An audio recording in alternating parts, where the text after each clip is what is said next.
الحمد لله نحمده ونستعينه ونستغفره ونؤمن به ونتوكل عليه ونعوذ بالله من شرور أنفسنا ومن سيئات أعمالنا من يهده الله فلا مضل له ومن يضلله فلا هادي له ونشهد أن لا إله إلا الله وحده لا شريك له ونشهد أن سيدنا وسندنا وحبيبنا ومولانا محمدا عبده ورسوله الذي أرسل إلى الناس كافة بشيرا ونذيرا وداعيا إلى الله بإذنه وسراجا منيرا أما بعد فقد قال الله تعالى في كلامه المجيد وفرقانه الحميد أعوذ بالله من الشيطان الرجيم بسم الله الرحمن الرحيم لإيلاف قريش إيلافهم رحلة الشتاء والصيف فليعبدوا رب هذا البيت الذي أطعمهم من جوع وآمنهم من خوف. قال رسول الله صلى الله عليه وسلم لا يزال هذا الأمر في قريش ما بقي من الناس اثنان صدق الله العظيم. صلى الله على سيدنا ومولانا محمد وعلى آله وصحبه وسلم. صلى الله على سيدنا ومولانا محمد وعلى آله وصحبه وسلم.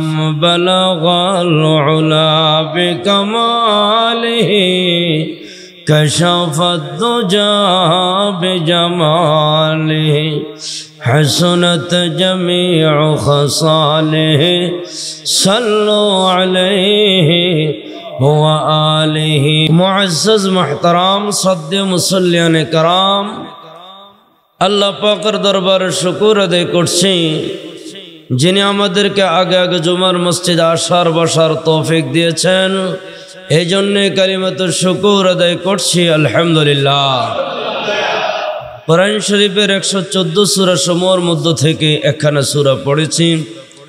আল্লাহ নবী বিশ্বনবী রাহমাতুল লিল আলামিন অসংখ্য অগণিত হাদিস থেকে মুসলিম শরীফের 4553 নম্বর হাদিসের টুকরা পড়েছি। যেই সূরাটা পড়েছি এই সূরার নাম সূরা কুরাইশ। এই সূরা সিরিয়ালের দিক দিয়ে 106 নম্বর সূরা। এই সূরা আয়াতের সংখ্যা হইল 4। এই সূরার মধ্যে 17টা শব্দ আছে। এই সূরার মধ্যে 75টা অক্ষর আছে। সুতরাং কোন বান্দা যদি সূরা কুরাইশ একবার পড়ে তার আমলনামায় 750 নেকি লিখে দেওয়া হয়। আলাম তারা সূরার মধ্যে যেহেতু 5 আয়াত, কেউ যদি পড়ে আল্লাহ পাক তার আমল নামায় 950 নেকি লিখে দিবেন। আর লীলাফ সূরা যেহেতু 4 আয়াত, 1 আয়াত কম, এই সূরার মধ্যে আছে 75টা অক্ষর। কেউ যদি একবার পড়ে তার আমল নামায় 750 নেকি দেওয়া হবে। সুবহানাল্লাহ। এই কুরাইশ কারা? যাদের সম্পর্কে আল্লাহ পাক কোরআনুল কারীমের স্বতন্ত্র সূরা নাজিল করে দিয়েছেন। এ সম্পর্কে তিরমিজি শরীফের 3605 নম্বর হাদিস, ক্বালা রাসূলুল্লাহ সাল্লাল্লাহু আলাইহি ওয়াসাল্লাম ইন্নাল্লাহ আসতাফা মিন ওয়ালাদি ইব্রাহিমা ইসমাঈল ওয়া আসতাফা মিন ওয়ালাদি ইসমাঈল বনি কানানাতা ওয়াস্তাফা মিন বনি কানানাতা কুরাইশান। আল্লাহ তাআলা ইব্রাহিম নবীর সন্তানদের মধ্যে থেকে ইসমাঈল নবীকে নির্বাচন করেছেন। ইসমাঈল নবীর সন্তানদের মধ্য থেকে বনু কানানাকে নির্বাচন করেছেন। আর বনু কানানার মধ্য থেকে কুরাইশদেরকে নির্বাচন করেছেন। আর কুরাইশদের মধ্য থেকে বনু হাশিমকে নির্বাচন করেছেন। আর বনু হাশিমের মধ্য থেকে আমি নবী মুহাম্মদ সাল্লাল্লাহু আলাইহি ওয়াসাল্লামকে নির্বাচন করেছেন। সুবহানাল্লাহ। তাহলে কুরাইশ কোন বংশ থেকে আসছে? বনু কানানা। এখন কুরাইশ শব্দের অর্থ কি? কুরাইশের অনেক অর্থ তাফসীর কারকরা লিখেছেন, তবে আমি 3টা বলবো। কুরাইশ শব্দের এক অর্থ হইল সঞ্চয় করা। কুরাইশকে জমা করা কেন বলা হয়? সঞ্চয় করা কেন বলা হয়? নবী সাল্লাল্লাহু আলাইহি ওয়াসাল্লামের বাবার নাম আব্দুল্লাহ, আব্দুল্লাহর বাবার নাম আব্দুল মুত্তালিব, আব্দুল মুত্তালিবের বাবার নাম হাশেম, হাশেমের বাবার নাম আব্দে মানাফ, আব্দে মানাফের বাবার নাম কোসাই, কোসাইয়ের বাবার নাম কিলাব, কিলাবের বাবার নাম মুর্রা, মুর্রার বাবার নাম ফেহের। এই যে ফেহের, এই যিনি আছেন, ওনার উপাধি ছিল কুরাইশ। ওনার উপাধি কেন কুরাইশ ছিল? এটার কারণ হলো উনি ব্যবসা বাণিজ্যের মাধ্যমে অনেক টাকা পয়সা অর্থ কড়ি সঞ্চয় করেছেন। অর্থ কড়ি অনেক সঞ্চয় করেছেন বিদায় তার ডাক নাম ছিল কুরাইশ। সুতরাং এই হিসাবে এই বংশওয়ালাদেরকে কি বলা হয়? কুরাইশ বলা হয়, যার অর্থ জমা করা। কুরাইশের আরেকটা অর্থ হইল একত্রিত হওয়া। যেই জায়গার মধ্যে কাবা আছে, এখানের আশেপাশে কোনো তরুলতা জন্মায় না, এখানে বসবাসের অনুপযোগী জায়গা। যার কারণে এই কুরাইশের লোকজনেরা পাহাড় পর্বত আনাসে কানাসে ছড়িয়ে ছিটিয়ে ছিল। এখন রসুলের একজন পূর্ব ঊর্ধ্বতন বংশধর ছিল, তারা ছিল কোসাই বিন কিলাব। এই কোসাই বিন কিলাব উনি কি করলো? আনাসে কানাসে ছড়িয়ে ছিটিয়ে যাওয়া যত কুরাইশের বংশধর ছিল সবাইকে এক জায়গায় জমা করেছেন বিদায় কুরাইশকে কুরাইশ বলা হয়। তৃতীয় আরেকটা কারণ হলো কুরাইশের অর্থ হইল সমুদ্রের বড় প্রাণীকে কুরাইশ বলা হয়। বলেন, সমুদ্রের বড় প্রাণীকে কি বলা হয়? কুরাইশ বলা হয়। সমুদ্রের কেমন বড় প্রাণীকে কুরাইশ বলা হয়? বলে আব্দুল্লাহ ইবনে আব্বাস রাদিয়াল্লাহু আনহুকে জিজ্ঞাসা করা হলো, হে আব্দুল্লাহ বিন আব্বাস, কুরাইশদেরকে কুরাইশ বলা হয় কেন? বলে, আমি নবীজিকে বলতে শুনেছি যে সমুদ্রের মধ্যে সবচেয়ে যে বড় প্রাণীটা, একটা বিশাল বড় প্রাণী, একটা প্রাণী আছে যার নাম হলো কুরাইশ। সে যেই দিক দিয়ে চলে সামনে যত মাছ এবং অন্যান্য প্রাণী পায় সবগুলো সে গিলে ফেলে, কিন্তু তার বডি বড় হওয়ার কারণে, তার অস্তিত্ব বড় হওয়ার কারণে কেউ তাকে গিলতে পারে না। এক কথায় কুরাইশ নামক প্রাণী সমুদ্রের মধ্যে অন্যান্য সকল মাছ এবং প্রাণীর মধ্যে আধিপত্য বিস্তার করেছেন, তার উপরে কেউ নেই, যার কারণে তার নাম কুরাইশ। আর কুরাইশ বংশটা এমন একটা বংশ যেই বংশটা দুনিয়ার পৃথিবীর সবচেয়ে শ্রেষ্ঠ বংশ বিদায় এই কুরাইশকে কুরাইশ বলা হয়। যেরকম সুবহানাল্লাহ। এই সূরাটা কেন নাজিল করা হয়েছে? আল্লাহ তাআলা কুরাইশ বংশের লোকদেরকে অনেক নিয়ামত দান করেছেন, এর মধ্যে কয়েকটা স্মরণ করায় দেওয়ার জন্য কুরাইশ সূরা নাজিল করেছেন। কুরাইশদেরকে আল্লাহ তাআলা কি কি বড় অনুগ্রহ দান করেছেন। আব্দুল্লাহ ইবনে আব্বাস রাদিয়াল্লাহু আনহু বলেন, আল্লাহর নবী বিশ্ব নবী রাহমাতুল লিল আলামিন বলেছেন, কুরাইশ বংশের লোকদেরকে আমার আল্লাহ রাব্বুল আলামিন এমন 7টা বৈশিষ্ট্য দান করেছেন, পৃথিবীর শুরু থেকে এখন পর্যন্ত, এখন থেকে কিয়ামত পর্যন্ত কোন বংশের লোকদেরকে আমার আল্লাহ এমন মর্যাদা দান করবে, করেন নাই, ভবিষ্যতেও করবেন না। এক নম্বর তাদের নিয়ামত হলো আমি বিশ্ব নবী রাহমাতুল লিল আলামিনকে আল্লাহ রাব্বুল আলামিন এই কুরাইশ বংশের মধ্য থেকে জন্ম দিয়েছেন। জোরে কোন সুবহানাল্লাহ। আল্লাহর নবী যেই বংশে থেকে জন্মগ্রহণ করেছে এই বংশের দাম কম নাকি বেশি? যেই নবী রাহমাতুল লিল আলামিন, যেই নবী খাতামুন নবীন, যেই নবীর উপরে আর কোন নবী হয় না, যেই নবী স্বয়ং হাবিবুল্লাহ আমার আল্লাহর বন্ধু, এই বন্ধু যেই বংশ থেকে জন্মগ্রহণ করেছেন, বুঝে থাকলে বলেন এই বংশের দাম কম নাকি বেশি? এই জন্য আল্লাহর নবী বলছেন এক নম্বর তাদের মর্যাদা হলো আমি নবী মুহাম্মদ তাদের বংশ থেকে জন্ম হয়েছি। দ্বিতীয় নম্বর হলো নবী রাসূল তাদের মধ্য থেকে আল্লাহ ফয়দা করেছেন, নবী বানাইছেন তাদের বংশ থেকে, আর রাসূলও বানাইছেন তাদের বংশ থেকে। মুসল্লি ভাইরা, দ্বিতীয় নম্বর বৈশিষ্ট্য হলো এই কুরাইশ বংশ থেকে আমার আল্লাহ নবী রাসূল পয়দা করেছেন। জোরে কোন সুবহানাল্লাহ। কুরাইশ বংশে তিন নম্বর বৈশিষ্ট্য, তিন নম্বর নিয়ামত, আমরা যেই কাবা ঘরের দিকে ফিরিয়া 5 ওয়াক্ত নামাজ পড়ি, তাহাজ্জুদের নামাজ পড়ি, এশা আওয়াবিন পড়ি, যেই দিকটাকে আমরা কিবলা মানি, যেই কাবা ঘরের দিকে ফিরিয়া এই কাবা ঘরের খেদমত করাটা এটা সৌভাগ্যের বিষয়। ঠিক না জোরে কর?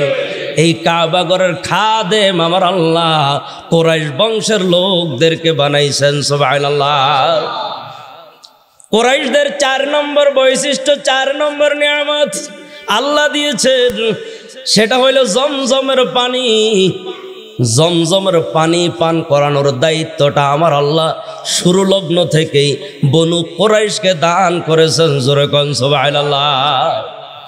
কুরাইশদের 5 নম্বর বৈশিষ্ট্য, যেই কাবা ঘর তাদের মধ্য থেকে আছে, তাদের এলাকার মধ্যে আছে, তাদের মধ্য থেকে যে কাবা ঘর আছে, এই কাবা ঘরটা যখন হস্তি বাহিনীরা আব্রাহার নেতৃত্বে যখন ধ্বংস করতে এসছে, তখন আমার আল্লাহ রাব্বুল আলামিন পাখির মাধ্যমে তাদেরকে হেফাজত করেছেন। জোরে কোন সুবহানাল্লাহ। কুরাইশদের 6 নম্বর বৈশিষ্ট্য, 6 নম্বর নিয়ামত আমার আল্লাহ কাবা ঘরটা সেভ করেছেন, হেফাজত করেছেন।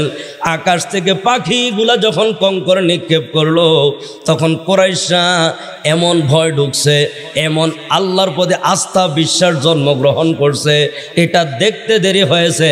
একটানা 10 বছর মূর্তি পূজা করে নাই। সুবহানাল্লাহ। একটানা কয় বছর মূর্তি পূজা করে নাই? 10 বছর। সুবহানাল্লাহ। যেই মূর্তি পূজা ছাড়া তারা থাকতে পারতো না, যে মূর্তি পূজার প্রতি তারা অত্যন্ত আসক্ত ছিল, সেই মূর্তি পূজায় হস্তি বাহিনীর ঘটনা ঘটতে দেরি হয়েছে। একটানা 10 বছর কুরাইশেরা মূর্তি পূজা করে নাই। জোরে কোন সুবহানাল্লাহ। আমার রাসূল বলছেন 7 নম্বর কুরাইশদের বৈশিষ্ট্য হলো আমার আল্লাহ রাব্বুল আলামিন কোরআনুল কারীমের স্বতন্ত্র আলাদা একটা সূরা এই কুরাইশদের নামে নাজিল করেছেন। সুবহানাল্লাহ। এই হইল 7টা বৈশিষ্ট্য। এছাড়াও আরো অনেক বৈশিষ্ট্য আছে। এই বৈশিষ্ট্য সমূহের মধ্য থেকে কিছু বৈশিষ্ট্য কুরাইশদেরকে স্মরণ করে দেওয়ার জন্য আল্লাহ তাআলা সূরা কুরাইশ নাজিল করেছেন। লিইলাফি কুরাইশিন, কুরাইশদের আসক্তির কারণে আমি আল্লাহ রাব্বুল আলামিন হস্তি বাহিনীকে ধ্বংস করে দিয়েছি। আমি আল্লাহ রাব্বুল আলামিন পাখি পাঠায়া হস্তি বাহিনীদেরকে ধ্বংস করে দিয়েছি। আমি আল্লাহ রাব্বুল আলামিন এই যে হাতির বাহিনীর ঘটনাটা ঘটাইলাম, এটা হইল লিইলাফি কুরাইশিল, কুরাইশের আসক্তির কারণে। জোরে কোন সুবহানাল্লাহ। এই যে হস্তি বাহিনীর ঘটনাটা ঘটাইছি, এটা লিইলাফি কুরাইশিল, কুরাইশ বংশের আসক্তির কারণে। কেউই পান খাওয়ার আসক্ত, কেউ বিড়ি খাওয়ার আসক্ত, কেউ গাঞ্জা টানার আসক্ত, কেউ চা খাওয়ার আসক্ত। কিন্তু কুরাইশদের আসক্তির কারণে, এমন দুইটা আসক্তির কারণে আল্লাহ পাক হস্তি বাহিনীর ঘটনাটা ঘটাইছেন, এটা আলোচনা করাই উদ্দেশ্য। জোরে কোন সুবহানাল্লাহ। এইবার দ্বিতীয় আয়াতের মধ্যে আল্লাহ বলছেন ইলাফিহিম, তাদের আসক্তিটা কি? রিহলাতাশ শিতাই ওয়াস সাইফ, শীতকাল এবং গরমকালের সফর। শীতকালে একটা সফর করত, গরমকালে একটা সফর করত। এই দুইটা আসক্তির কারণে আল্লাহ বলছেন ইলাফিহিম, তাদের আসক্তিটা হলো রিহলাতাশ শিতাই ওয়াস সাইফ, শীতকাল এবং গরমকালের সফর। আল্লাহ রাব্বুল আলামিন কুরআনুল কারীমের মধ্যে বলছেন সিরু ফিল আরদ, তোমরা এই পৃথিবীর মধ্যে ভ্রমণ করবা। ফাংজুরু কাইফা কানা আকিবাতুল মুকাজ্জিবিন, এই পৃথিবী ভ্রমণ করে করে দেখবা আমি আল্লাহ মিথ্যাবাদীদেরকে, যারা আমি আল্লাহকে অমান্য করেছে, নবী রাসূলদেরকে মিথ্যা বলেছে, আল্লাহকে অস্বীকার করেছে, তাদের পরিণাম কি ঘটাইলাম। তোমরা দুনিয়াতে ঘুরবা আর দেখবা। সুবহানাল্লাহ। তাহলে সফর করার নির্দেশ দিয়েছেন কে? একটু জোরে কোন কে? এই পৃথিবীতে ঘোরার জন্য, এই পৃথিবীতে সফর করার জন্য, আল্লাহর নিদর্শন দেখার জন্য এই হুকুম কার? জোরে কোন ভাইরা আমার। তাহলে 1 নম্বর আয়াতের মধ্যে বলা হয়েছে লিইলাফি কুরাইশিন, কুরাইশদের আসক্তির কারণে। 2 নম্বর আয়াতের মধ্যে বলেছেন ইলাফিহিম, তাদের আসক্তিটা হলো রিহলাতাশ শিতাই ওয়াস সাইফি, শীতকাল এবং গরমকালের সফর। এই যে কাবার এরিয়াটা, এই এরিয়ার মধ্যে কোনো ধরনের ফলমূল উৎপাদন হয় না। আগেই বলেছি কাবাগরের খাদেম তারা, আগেই বলেছি কাবাগরের হাজী শব্দের পানি পান করানোর দায়িত্ব তাদের। এই যে তারা এত দায়িত্ব পালন করবে, সুতরাং তারা কি না খায়া দায়িত্ব পালন করবে? খাবার তো যোগান দিতে হবে, যার কারণে খাবার যোগান দিতে হলে বিভিন্ন দেশের মধ্যে সফর করতে হবে। সফর করে করে খাদ্য সামগ্রী যোগান দিতে হবে, জোগাড় করতে হবে। যার কারণে কুরাইশের লোকেরা বছরে 2টা সফর করত। একটা সফর করত শীতকালে, আর একটা সফর করত গরমকালে। শীতকালে কোথায় সফর করত? একটা রাষ্ট্রে। গরমকালে কোথায় সফর করত? আরেকটা রাষ্ট্রে। শীতকালে কোথায় সফর করত? ইয়ামান দেশে। গরমকালে কোথায় সফর করত? শাম বা সিরিয়া বা ফিলিস্তিনে সফর করত। শীতকালে এমনইভাবে ইয়ামান দেশে কেন সফর করত? ইয়ামান দেশটা অত্যন্ত গরম একটা এলাকায়, গরম গরম ভাব সব সময় থাকে। শীতকালে কুরাইশদের দরকার একটু গরম, এই জন্য তারা ইয়ামান দেশে চলে যেত, সেই দেশে গিয়ে সফর করত। আর দেখা যায় সিরিয়া বা শাম দেশ বা ফিলিস্তিন দেশ, এটা একটু ঠান্ডা ঠান্ডা ভাব, যার কারণে যখন গরমকালের সিজন হইতো কুরাইশেরা সফর করতে ফিলিস্তিনে। জোরে কোন সুবহানাল্লাহ। তাহলে তাদের সফর হইতো 2টা, একটা হইল শীতকালে আর একটা হইল গরমকালে। শীতকালে কোথায় সফর করত? ইয়ামান দেশে। কেন সফর করত? ইয়ামান দেশটার মধ্যে গরম গরম ভাব থাকতো। আর গরমকালে কোথায় সফর করত? সিরিয়া বা শাম দেশ বা ফিলিস্তিনে। ফিলিস্তিনে কেন সফর করত? এখন তাদের একটু ঠান্ডার দরকার, যেহেতু গরমকাল, এই জন্য তারা ফিলিস্তিনে সফর করত। এখন এই সফরটা কেন করত? ব্যবসা বাণিজ্যের উদ্দেশ্যে। বলেন কিসের উদ্দেশ্যে? একটু জোরে কোন কিসের উদ্দেশ্যে? ব্যবসা কেন করতে হবে? যেহেতু আরবের এই তাদের মহল্লায় কোনো খাবারের ব্যবস্থা নাই, সুতরাং তারা ব্যবসা বাণিজ্য করে খাবার জোগাড় করতেন। বছরে কয়বার? জোরে কোন, একটু জোরে কোন, কয়বার? এটাই আল্লাহ রাব্বুল আলামিন বলছেন ইলাফিহিম, তাদের আসক্তিটা হলো রিহলাতাশ শিতাই ওয়াস সাইফে, শীতকাল এবং গরমকালের সফর। মুসল্লি ভাইরা, এখন শীতকাল এবং গরমকালে যে তারা সফর করত, তদানীন্তন সময়ে বর্তমান সময়ের মতো এত স্বাভাবিক অবস্থা ছিল না। ডাকাত দস্যুরা যাকে পেত তাকেই এমনইভাবে আত্মসাৎ করে নিত। কিন্তু দেখা যায় তারা যখন শীতকালে চলে যেত ইয়ামান দেশে, নির্বিঘ্নে চলে যেত বিশাল বাহিনী লয়া। যেই মাত্র ডাকাইতেরা তাদেরকে ধরত, ডাকাইতেরা জিগাইতো কোথায় থেকে আসছো? কয় আমরা কাবা ঘরের খাদেম। সুবহানাল্লাহ। ডাকাইতদেরকে বলতো আমরা কাবা ঘরের খাদেম। সুবহানাল্লাহ। হ্যাঁ, পৃথিবীর মানুষেরা যেই মাত্র বলতো কাবা ঘরের খাদেম, আত্মসাৎ করব দূরের কথা, শ্রদ্ধা করা শুরু করে দিত। সুবহানাল্লাহ। হায়রে আমি ডাকাত হতে পারি, হায়রে আমি চোর হতে পারি রে, কিন্তু কাবা ঘর খাদমত করস, তোদেরকে কোনো ধরনের কষ্ট দেওয়া যায় না, তোদেরকে কোনো ধরনের বেইজ্জতি করা যায় না, উল্টা ডাকাতি করার পরিবর্তে তাদেরকে সহযোগিতা করত। সুবহানাল্লাহ। গরমকালে যখন নাকি ফিলিস্তিনের দিকে রওনা দিত, সেম ঘটনা ঘটতো। যখনই তাদেরকে কেউ ধরতো রাস্তাঘাটে আর বলতো কোথায় থেকে আসছো, যখনই বলতো আমরা কাবা ঘরের খাদেম, সাথে সাথে ছেড়ে দিত। মুসল্লি ভাইয়েরা বুঝে থাকলে বলেন, রাস্তাঘাটে তাদের এত ইজ্জত, রাস্তাঘাটে তাদের একমাত্র সম্মান কিসের কারণে বলেন? কাবা ঘরের কারণে। কিসের কারণে? তাদের এত নিরাপত্তা, তাদের একটা ইজ্জত, তাদের একটা সম্মান, তারা যে নির্বিঘ্নে খাবার সংগ্রহ করতেছে, একটাই কারণ কাবা ঘরের খাদেম। কাবা ঘরের সম্মানে আমার আল্লাহ তাদেরকে দেশ বিদেশে হেফাজত করতেন, সাথে সাথে সম্মানিত করেছেন। সুবহানাল্লাহ। এবার আল্লাহ মূল আলোচনায় আসছেন 3 নম্বর আয়াত। 1 নম্বর বলেছেন লিইলাফে কুরাইশ, কুরাইশদের আসক্তির কারণে আমি আল্লাহ হাতির ঘটনা ঘটাইছি। হাতির ঘটনা ঘটাইছি এটা কেন বললেন? যখন নাকি কাবা ঘর ধ্বংস করতে আসছেন হস্তি বাহিনীর লোকেরা, আব্রাহা ইবনে সাবাহ এই প্রেসিডেন্টের নেতৃত্বে, যখন আল্লাহ পাক তাদেরকে আযাব এবং গজব দিয়ে ধ্বংস করলেন, তখন তাদের ইজ্জত, তাদের সম্মান তামাম পৃথিবীতে আগের চাইতে আরো ডাবল করে দিয়েছেন। যেরকম সুবহানাল্লাহ। খবরদার, এরা কাবা ঘরের, সেই কাবা ঘরের খাদেম, এরা সেই কাবা ঘরের খাদেম যেই কাবা ঘরে আক্রমণ করতে আসছিল হস্তি বাহিনীর লোকেরা, যে আসমানওয়ালা তাদেরকে ধ্বংস করেছেন, সেই কাবা ঘরের খাদেম হইল তারা, যার কারণে আগের চাইতে এখন কুরাইশদের ইজ্জত, সম্মান, প্রমোশন বাড়লো নাকি কমলো? জোরে কান।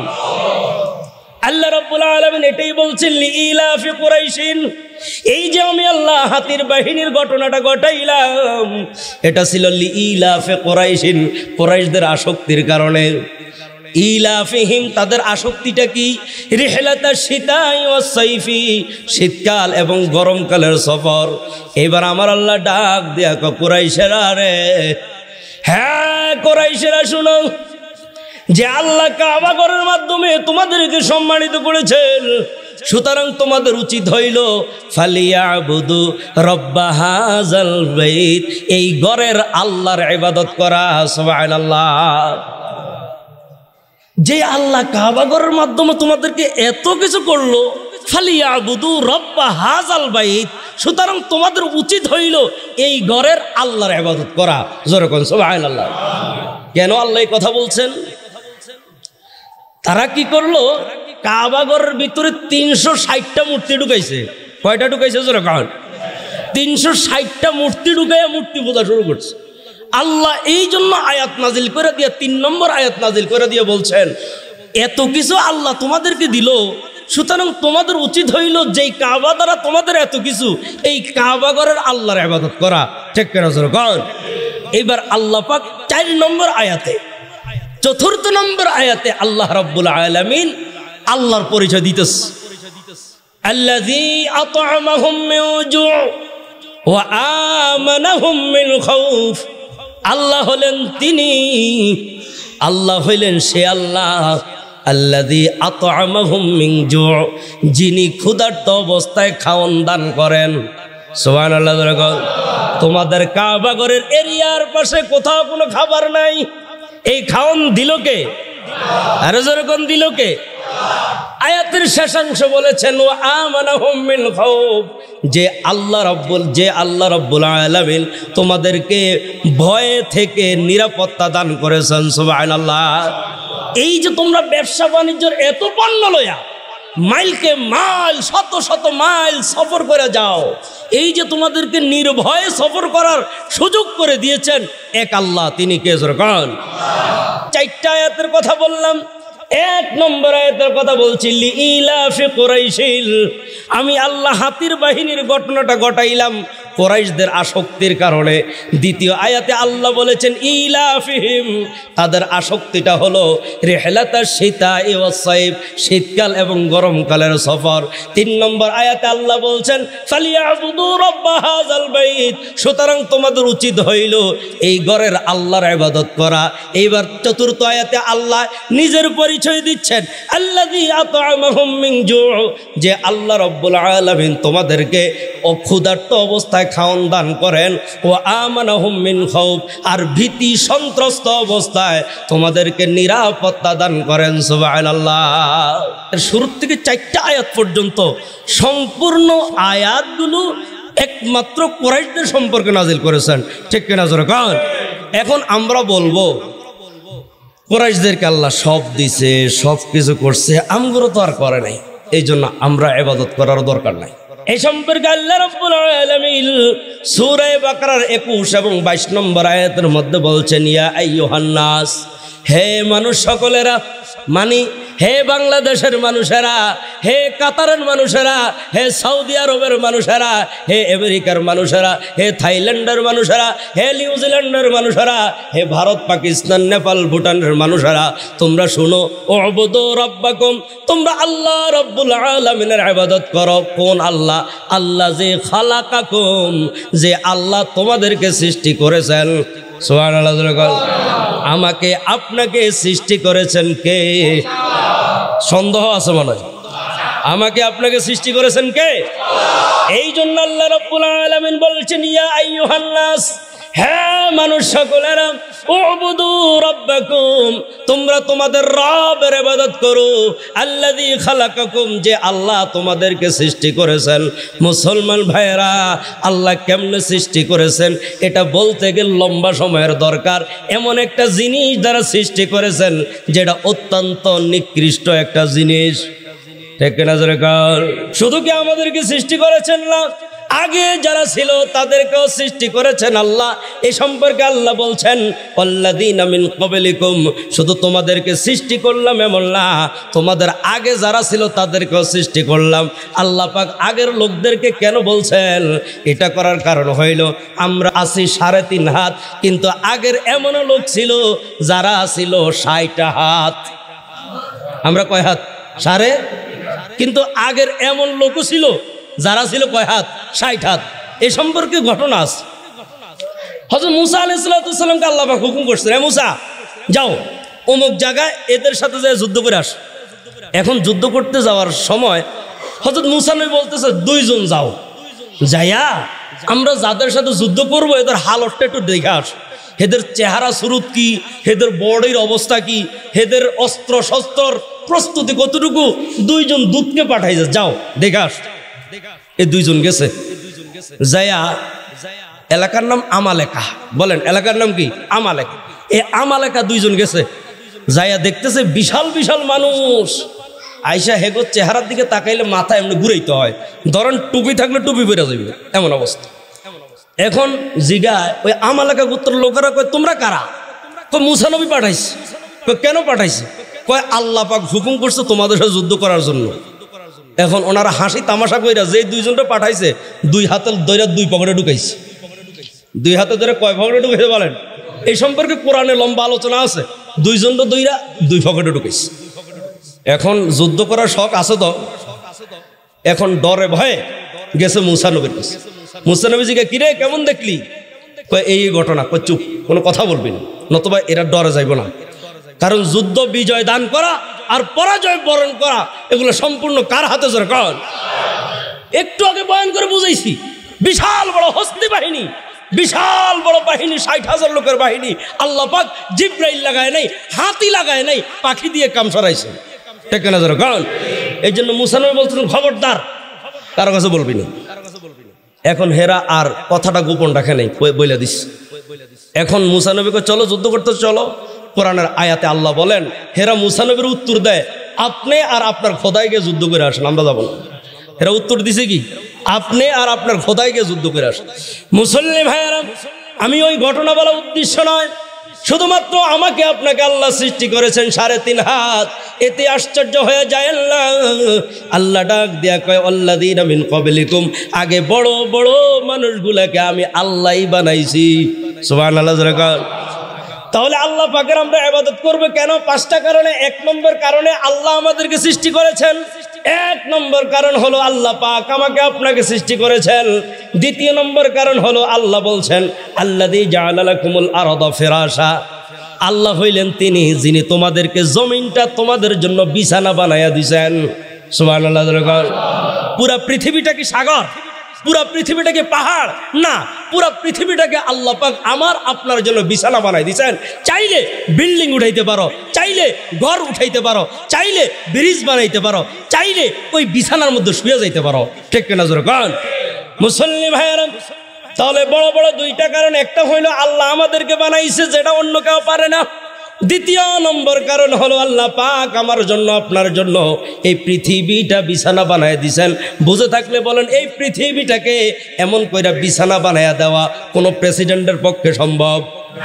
কোন দেশের পক্ষে সম্ভব? আমেরিকার পক্ষে সম্ভব? আমেরিকা এত নাচানাচি করে যেই জমিনের মধ্যে দাঁড়াইয়া সেই জমিনটা সৃষ্টি করেছেন কে? এই হলো 2 নম্বর কারণ। 3 নম্বর কারণ আল্লাহ বলছেন আমি আল্লাহ রাব্বুল আলামিন আসমানটাকে তোমাদের জন্য বিশাল বড় ছাদের মতো বানায়া দিছি। কোবরা মসজিদের যেমন ছাদ আছে, আসমানেরও ছাদ আছে। ঠিক কিনা জোরে কোন? এক একটা আসমান কত মোটা? বলে এই পৃথিবী থেকে আসমান পর্যন্ত 500 বছরের গ্যাপ। আর প্রথম আসমানটা মোটা 500 বছর, আবার দ্বিতীয় আসমান গ্যাপ 500 বছর, দ্বিতীয় আসমানটা 3 নম্বর আসমানটা মোটা আরো 500 বছর। এমন করতে করতে 7 আসমান। জোরে কোন সুবহানাল্লাহ। এটাই আল্লাহ রাব্বুল আলামিন বলছেন 3 নম্বর আমি আল্লাহর নিয়ামত হলাম